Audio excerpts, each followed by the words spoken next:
Ngayong araw mga kuys, magluluto naman tayo ngayon ng sobrang basic at sobrang dali na pork steak o beefsteak Tagalog na lalagyan natin ng konting twist. Lalagyan natin ng atin ng manok yan kasi talagang medyo paborito natin atin ng manok. Kaya gagawin natin, pagkasamahin na natin yan mga kuys. Itong mga gatong ulam mga kuys talaga para sa akin naman wala namang special dito kasi lagi naman natin ginagawa itong mga Pinoy Lalo pag pork chop mga kuys, hindi ko alam, mapaprito, mapaihaw, mapapork steak o beefsteak Tagalog ang tawag. Talagang paborito ko pero pag walang kanin yan mga kuys, bad trip yan. Ang lalagay natin mga ingredient dito mga kuys, hindi tayo maglalagay dyan ng bawang, maglalagay lang tayo ng sibuyas na puti at pula lang dyan.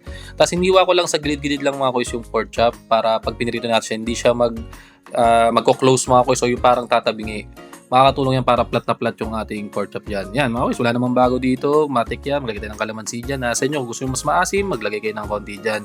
Tapos yan, maglagay tayo ng paminta. Kung ayaw nyo naman, huwag kayong maglagay ng paminta dyan mga kuys. Para sa akin mga kuys, yung mga ganitong lutuin naman, hindi naman to talaga kailangan ituro pa sa ating mga Pinoy. Kasi isa talaga to sa pinagkikrave talaga natin sa bawat linggo o araw. Talaga nang hindi ka talaga magsasawa mga kuys.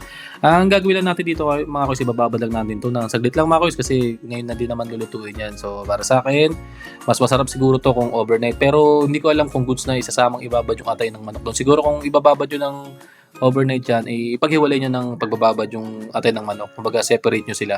Saglagay lang tayo ng usual dyan. Hindi yan sa sasakyan mga kuys. Pinagprituhan natin ng jolts yan. Tapos ang gagawin natin sa pork chop na ito mga kuys, piprituin lang natin nung saktuhan lang. Hindi natin siya tutustahin kasi ayaw naman natin ng matigas yan. Kasi lulutuin pa natin mamaya sa sauce to mamaya. So piprituin lang natin ng mabilis lang to both side mga kuys. Ito, sabay-sabay ko na ako mga kuys kasi laki naman ng kawali natin So walang problema yan. Tsaka ang pagluluto talaga mga kuys sa kahoy talagang medyo may ibang datingan talaga. May pagka-smoky flavor. Di ko lang kung bakit. Lalo na mga kuys pagkahanin, yung magsasayang ka sa kahoy, ang bango mga kuys, ang sarap. Tapos mga kuys, meron akong gustong itry yung magluluto ka dun sa kawayan, yung magsasaing ka dun o magluluto ka ng gusto mong ulam. Hindi ko pa natatry yung mga kuys talagang nakikita at napapanood ko lang. Parang ang sarap Sabi daw nila mabango at may kakaibang aroma daw o sarap daw makukuha dun sa pagluluto sa kawayan. So sa ating mga kuys, pag may mga pagkakataon tayo at pwede natin gawin yun, tatry natin yun. Hindi pwedeng hindi natin matry yun mga kuys. Kasi para sa akin, yung mga ganung bagay, hindi lang pwede pinapanood lang yun at nakikita. Kailangan matikman din natin yun at malasahan talaga natin kung talaga namang masarap talaga yung mga ganun. Kasi mga kuys, yung mga ganung mga pagkakataon yata, yun yung ginagamit nila. Lalo kunwari, magbubundo ka at talagang namana natin sa mga ninuno nating mga aita yun. So, yung mga pamamaraan na ngayon mga kuys na ganun, dapat ma-experience natin. At sana, pagdating ng panahon, hindi siya mawala. Kasi mga kuys, pinamana sa atin ng mga ninuno natin yun. Usually kasi talagang mga niluluto natin, nahihilig na tayo sa mga Korean food, Japanese, Chinese na okay lang din naman mga kuys. Pero hanggat maaari, huwag natin kalimutan yung atin.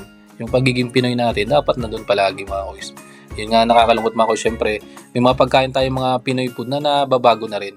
Pero hindi ibig sabihin na binabago ay ibig sabihin mga kuys ay mali. May mga pagkakataon talaga na gusto natin lang i-develop lang yung mga dating niluluto na ang intention naman natin ay hindi naman masama. Gusto lang natin mag-explore lang ng bagay na baka mas masarap pero hindi ibig sabihin na tinatalo natin yung original, di ba mga kuys? Kasi yan mga kuys, balik tayo dito. Nakita nyo mga kuys yung mga itim-itim na dyan. Dinideglaze natin yan. Huwag kayong matakot kasi yan mga kuys kasi hindi yan mapait. Ang gusto natin dyan mga kuys, hindi masayang yan at makaskas natin yan kasi nandyan yung sarap. Dyan natin pinirito yung pork chop, dyan natin pinirito yung atay. Kailangan makuha natin. Kasi ito makakatulong ito mga kuys, yung pinagbabara natin ng pork chop tsaka atay, i-deglaze natin yung mga kuys yung tawag dyan.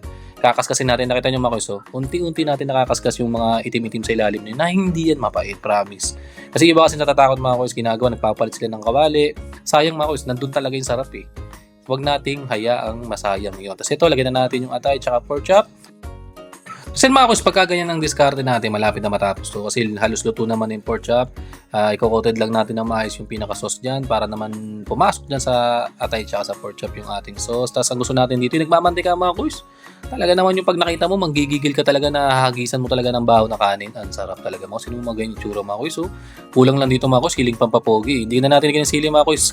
Kanya-kanya na lang kami kasi may bata rin kakain. Para naman, hindi naman pansarili lang, di ba? Yung ganyan tsura mga kuys. Alam mo gagawin dito mga kuys, yung tipong pagkakuha lang ng ulam na yan, diyan ko lalagay yung kanin, kakaskasin ko dyan sa mismong kawali na yan talaga naman. Yan mga kuys yung mga itong simpleng pagkain mga kuys, try nyo to.